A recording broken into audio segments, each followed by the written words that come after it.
likely to read something about how a passion for homebrewing turned into a business. But the days of telling the home brewer who started brewing batches of beer in their bathtub are long gone. With the beer space as crowded as it has ever been, having that well-differentiated brand identity is a primary consideration for any startup right now. So that's why I've invited the folks from St. Archer, Josh Landan and Mikey Taylor, to come up here and have a conversation with me to talk about how they approached the identity of their business right from the onset, not from just, we are home brewers, now we have a company, but this real idea that they wanted to come into the marketplace with a very specific brand identity. So Josh is going to come up here, Mikey's going to come up here, join me on stage, have a quick conversation, and share with us some of their branding and marketing insight. For those of you who don't know Mikey Taylor, Mikey's a professional skateboarder. A lot of the owner ambassadors for St. Archer are these action sports figures, surfing, skating. And they're part owners and they're part ambassadors. So they have a lot of experience dealing in that world of energy drinks and clothing lines and shoe lines. And they bring sort of a fresh perspective to craft beer. So let's start by taking just a quick look at what St. Archer is all about with one of their videos so that you guys have a better understanding of who they are, and then I'll invite them up here.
All right, guys, come on up. How about a round of applause for Josh and Mikey?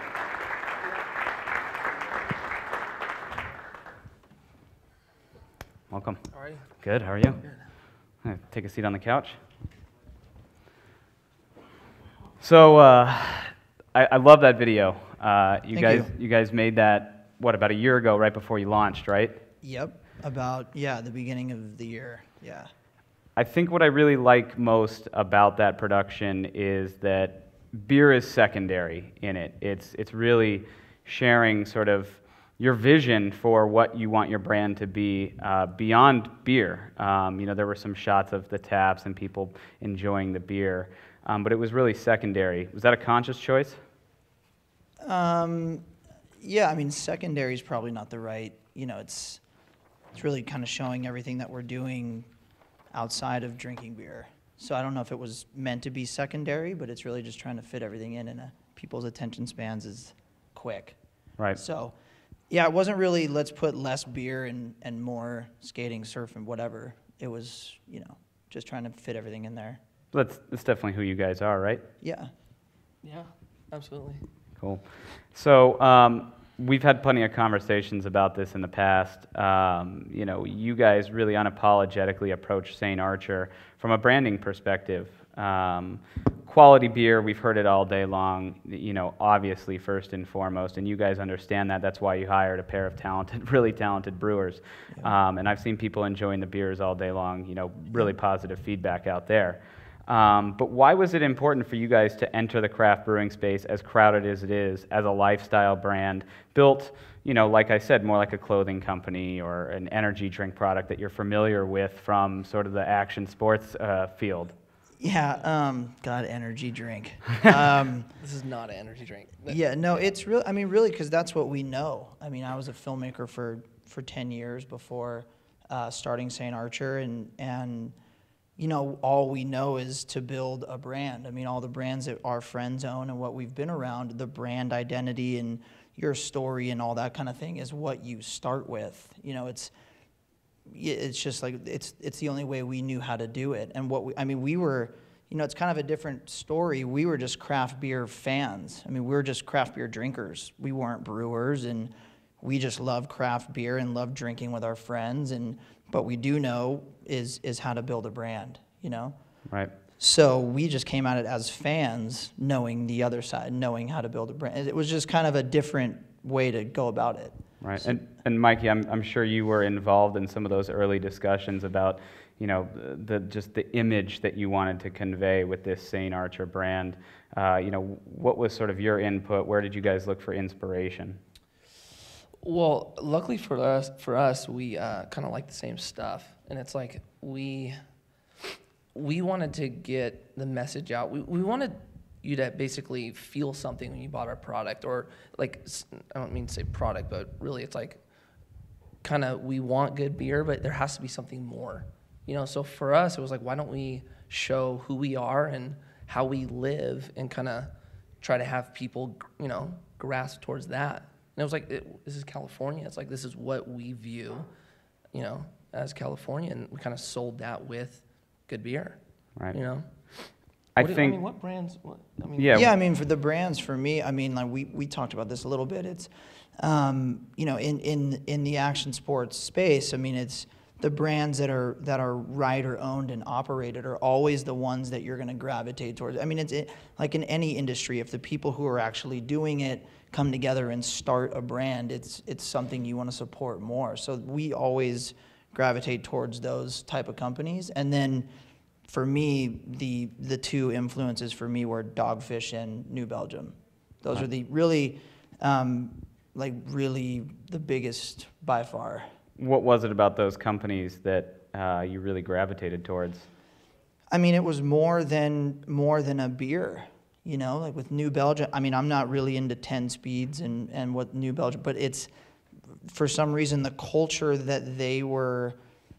Pushing on the consumer just was attractive. It was attractive, and then with Dogfish, the off-centered ales for off-centered people, it's like, I just liked it. I liked that it was something more, and there was something more to it. Like I liked Sam's story, and I read Sam's book, and there was much more than the beer, and there wasn't a lot of breweries doing that to where I could grab onto it. And that's what we were drinking when we were, I grew up in Ventura, so it was, New Belgium and Firestone, Sierra, Anchor. There, wasn't a ton of options up in Ventura. Everyone was drinking Coors Light, Right. So those were the two brands for me from knowing that those two brands took it as a brand and a lifestyle. And so by seeing them do it, I knew we could do it, Right.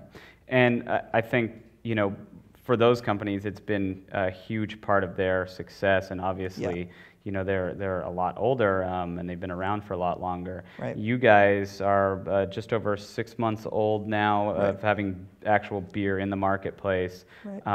Why don't you tell us, how many accounts you guys are in, and what this identity has really helped you to do early on from a penetration standpoint in the marketplace? Yeah, I mean, Stone is our distributor in Southern California, and we are basically from Orange County down here to San Diego. We have about 700 draft handles, and we have about 1,800 placements in the market. Wow. Which has been great. I mean, Stone's been great, and our VP of Sales, Jeff Hansen. I mean, we've been lucky enough to put some really good people around us to help us get this beer out there, and I couldn't think of a better partner than Stone to do that. So, it's been a great, and at the same time, when you talk about all this branding and marketing and this and that, we haven't even really started. I mean, we have an Instagram. That's, I mean, that's this With a whole- nice following. It has a right. good Yeah, I following, mean, yeah. it's nice, but we haven't even gone the traditional. You know, we have our story on our website and we have an Instagram. You also have the added luxury of a guy like Mikey, Yeah. who I started following you on Instagram, simply because you were associated with the St. Archer brand. You have a tremendous following on there, and I see constantly, photos of, hey, I'm gonna come pour you a beer at our brewery. Yeah. Tell me a little bit about your role in building the St. Archer brand from this sort of celebrity perspective. I was just going to, real quick, it's one of the things that I had in my head, and when we got everyone together when we started this brand together, it was, I always thought that if you were at a bar or wherever and you were, we started the brand, it was Mikey, Paul Rodriguez, and I, and if you were at a bar and Taylor Knox or whoever is behind the bar and you go up and order a beer and he pours it for you and says, thanks for coming, we're really proud of it, as a fan, that would really, I would be a fan forever, and yeah, between all of our guys that we own this company with, we have about 5 million followers. So it's that I guess that helps. Yeah. I mean, it's just like Sam said, how Sam had his dad and dentist invest. Yeah. And we just brought our friends who Yep. were surfers and skaters that had a following. So it really And it's our like- dads. And our dads, yeah, both mine, yeah. So, but it was really like the message would have stayed the same, regardless if we were pro skateboarders or just skaters and surfers. It was just the following basically gave us a just faster growth Yeah. to get there, really. Yeah. So how do you take that growth and leverage it for your sort of next steps to building out this brand beyond Southern California and San Diego? I mean, will the message, you think, travel into other parts of the country that maybe don't closely associate so much with skating or surfing? Well, yeah, I mean, coming from the industry that we do, you look at all the brands from Abercrombie to Hollister to Hurley, Billabong, Quicksilver, whatever, Patagonia, they're selling this lifestyle that, it doesn't matter if you know who they are, everyone, I mean, if I didn't live in California, I would want to be the California lifestyle, the true California lifestyle, not Bud Light Lime standing in trunks on a beach in Malibu lifestyle, but really, being on the coast and camping and climbing, whatever it is you do, that transcends everywhere, whether you live in Des Moines or San Diego and that's, the second biggest industry for the action sports apparel is in the middle of the country. Right. It's not the East Coast. It's, Yeah, I sell the it's most sou- shoes in Nebraska. What's that? I sell the most shoes in Nebraska. It's like those. It's like Kansas. It's like the Midwest, especially. It's like everybody wants to be a part of California, the beach, the life. It's like, that's why San Diego is San Diego. It's like everybody comes to live in San Diego. Well, it's probably why we come out from Boston to put our conference here, right? Right. Yeah. It's Right. like, it's appealing to everyone, Yeah. So, and dude, I was in Spain over the summer for a contest, and saw 2 kids wearing St. Archer shirts in Spain. I don't know how, they just bought it off our website. It's like people ask us about it no matter where we are. It's just like, I'm not gonna lie, it's a benefit that we have a following like we do, but it's a worldwide following. But even though it's like we have so much demand everywhere else, it's like our focus is here, and it's like we don't want to. This is our home, so it's like we want to make sure we're doing the best job here, and then, start to think about going out. So, you guys had the added advantage, like I said, of having this sort of following behind you, 5 million followers. How can some of our audience members, think about their own brand identities and how they want to come to the marketplace, even if they don't have a Mikey Taylor or a Paul Rodriguez behind them helping push the brand? Yeah, I think it really just comes down to the story, your story. What is your story? Why? Having just gone through this and meeting with distributors and doing all, we just went through all that. And the number one question is always, why are you different than everybody else? It's not how good is your beer, because they just assume You know, I mean, your beer has to be good. Everyone has great beer. There's no, you know, if you just say I have great beer, then you don't make it very far in the conversation. So for us, it was the story of who we were. You know, the followers and all that, it all starts with a bunch of us got together and built a brewery from the ground up. And that's our story. I mean, you know, and it obviously goes deeper than that as you get into it, but everybody has that story. Like, where did you come from? Who are you? Why should I care that you left your job? What did you do before? Why did you build this brewery? Why, you know, and everyone has those answers. Yeah. And if you have an interest, you know, like we do, living the outdoor lifestyle, it's, you know, that's just an added bonus. Yeah. Yeah, and it's, you know what, we get a lot too, like, well, your product's selling because celebrities are endorsing it, so your product's selling, you know, but it's Which isn't, I mean, well, which for us, crazy. it's like Bud Light has had pro surfers. They've had pro surfer ambassadors for the last decade. And they it's don't done move the needle. It doesn't It's done do nothing a thing. for them. You know, the Maloof brothers, they own the Palms or whatever. They do Lone Star. They have skaters represent it. It does not. It's like we just basically we are telling the story and we just did it the right way. It's like I'm not selling me with this brand.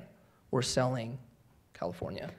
And that's a good and point. And the way we see it. I think what you're trying to say is almost authenticity, right? Like, right. So how do you remain authentic, you know, in your branding and in your messaging, regardless of whether or not you're a celebrity? Well, it's authentic because we all own it. You know, if you're talking about a celebrity endorsing a brand, they're getting paid to endorse it. We all paid to build the company. So it's a completely different thing. Like, you know, Nike pays Paul to endorse their company, but he put in money to build this brand. So it's authentic. It's not like we're making it up. We're not contract brewing it. We're not just doing a marketing ploy. It took us 4 years to build this thing. Right. You know, like it's a totally different thing when you're getting paid to do it, or, you know, you're not putting your life into it. We've had conversations prior to this, and you know, it's pretty clear. Like, you guys make no bones about it. Like, you don't apologize for having the celebrity influence. You don't apologize for having, you know, really slick packaging and well-designed labels. You don't apologize for how you came to market with this brand identity and this really well-thought-out and well-executed image. I think there are some folks who sometimes, you know, they are a little bit averse to, you know, kind of being this maintained, having a well-maintained image and just a really nice, clean identity about themselves, and they kind of go for that small, quirky, hey, we're off-centered, or not to use Sam's phrase there, but you know, we're just different than everybody else, Sure. so you should buy us. Why is it really important to approach branding like unapologetically? Well, I mean, it's really what's going to set you apart, in my opinion. And our branding is just what I'm into. You know, like this is the design aesthetic that I like. And I mean, when I was making movies, I made the movies that I wanted to watch. You know, it's like we just do the stuff that we like, and the clean design is just, you know, I wanted to brand St. Archer. I didn't want to, you know, have it confused with maybe calling it a certain thing or individual beers, and I just wanted everything to be under the St. Archer label. And you know, the design, like I said, is just what we're into. And I think apologizing for it, it's like, I mean, Yeah, this is what we are. It's like, this is the stuff I like. It's like, you know, no matter what company you are, when you're trying to basically, you know, get a message out or pick but like tell a story, tell your story, you know, and this is ours. So it's like, why are we going to apologize for what we like? Your story our isn't view. This is it. Yeah, your So story if you don't isn't like the hand-drawn label. no, yeah, it's just not us. Yeah, it's not, and for somebody else that might be, that's what they're into. But for us, you know, we really love design, and we own a design agency as well, and so I mean, design is something that we're really passionate about, also. You know, Right. yeah, so. How receptive are wholesalers and retailers when you show them this brand? What's their response when you say, look, like we've crafted this thing, to look like this, and it's very professional, and we have all these things that we can deliver for you. Mm-hmm. What's their response? I mean, it's been great. We're fortunate enough to have a lot of distributors throughout the country that are excited to sell our beer, and I mean, this is your story and the branding and what you're going to do to accelerate your brand is one thing. I mean, but like I said, I mean, they still do need to taste it. It still does need to taste good every time. Like Sam was saying, the consistency and the quality and you really do now. It's so competitive, and you really do need to have the complete package. Right. Or it's just really, really tough. So how do you guys begin to convey that message? Like, hey, yeah, we have this great imagery, but check out what's in the bottle too. I think you guys might almost have the opposite challenge of convincing people that the stuff inside is really, really good. Well, I mean, I think Iga Miyashiro and Kim Lutz speak for themselves. Right. They're two great brewers. And I think if people are looking at our beer first and foremost and really don't care about the package or the story, or that they don't care, they're just craft beer fans and they want to try the new beer from San Diego. I think those two, if they know beer, they know them, and they know the kind of beers that they're going to be getting with those two. So if you're just looking at it from that perspective, then you're going to try the beer just because brewer, Iga right, from Pizza Port and Kimmy from Maui, and you're going to give it a try, Right. Interesting. Well, I have one question in here in the queue. It has everything to do about your decision to go brick and mortar versus contract, which you sort of touched on a little bit. You said you could have contracted the brand. How much thought did you put into that decision immediately to build your own brewery versus contract? A ton. I mean, it just didn't feel, there's a lot of parallels between skating and surfing and the stuff that we do in the industry we come from and craft beer. It's really core, really judgmental, and really authentic, at the core of it. And for us, if we were gonna really do it and put our lives into it, and for a lot of us leave the careers that we had before, and it's like we might as well just go for it and build it all. And contract brewing for us, I'm not saying it's not, it could be for a lot of people. Just for us, we wanted to do it from the ground up with our hands, and really, when it's built, call it our own, that we did it all, Yeah. And for us too, it's like this is what felt authentic to us. Like this is just what kind of. Yeah, to slap a label on it for us and contract. We love the brewing process. We didn't want to miss out on that. We love working with Iga and Kim and coming up with new recipes and what beers would be good, and we love all that stuff, and we would be missing out on that, Right. Like I said, we're craft beer fan, we're drinkers. So to take that completely out of the equation, kind of, then we could do whatever company. Then it's not as authentic. Yeah, then it's not really, just not for us. Right. How about when you guys do start to scale? Would that be an option or something you consider if you were looking for, additional capacity in Eastern markets or something like that? I mean, we heard Brew Hub earlier today. That's what they're setting out to do is help brands develop. I mean, Iga would probably have some. If you were sitting here, he would say no. But I kind of leave that the quality control and how he's running our brewery and brew house, and I leave that kind of answer to him and what he wants to do. And if he feels like it's up to our standards and we're not going to be sacrificing any of those things even a little bit, then if he thought that was the right thing, then we would trust him. All right. Well, I think you guys have done a pretty fantastic job, as you see behind, just conveying that message of what you guys really wanted across all mediums, your Instagrams and the website and the T-shirts and the beer. And I know people have, I've heard comments of how good the beer is. So 6 months in, it's going to be fun to watch you guys as you guys develop. How many barrels are you guys expecting for your first year? 8,000. 8,000. Wow. Yep. That's a pretty big launch. So thank you. We'll look forward to watching you guys over the next couple years, see how you guys grow. Thanks so much. Thanks, guys.